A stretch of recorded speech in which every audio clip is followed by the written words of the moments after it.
Hi, Gina. Thank you for sharing that story. It was sounded like it was very, very emotional.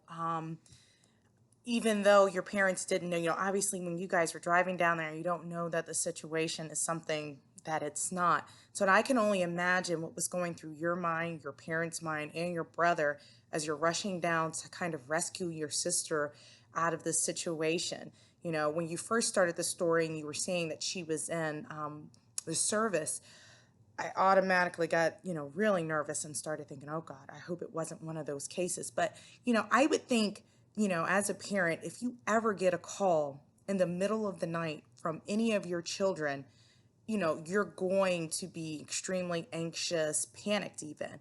And then to know that they're not just 5 minutes, up the road or even downstairs or, around the other room, you have all of this time for the worst to build and build and build.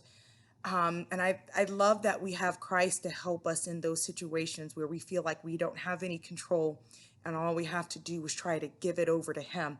But sometimes that anxiety just gets the best of us and we're not able to focus on Him and give it over to Him so we don't have to worry, because that's one of the things that He's done for us. Um, and then to find out that it was not true, so your emotions, your parents and your brothers just going from one end to the other of probably, fear to confusion, being upset, maybe even disappointment.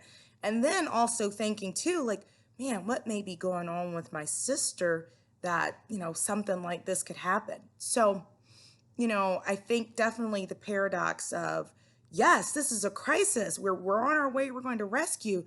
And then at the same time, it's actually a crisis, but then something you could learn from as well. I don't know what your sister may have been going through, but, to understand, like, whoa, one thing I will never, ever, ever do is put my parents in that situation or anybody in that situation. So, still, even though it turned out to be false, which is a great thing, you still were experiencing those very intense emotions. So, when you look at some of the triage assessments that we have in our text, you have all of those still very high, maybe even moderately high kind of ratings, and it doesn't take away from it, even though it was not true. So, God bless you. Thank you for sharing that. And I look forward to chatting more with you in class. Take care.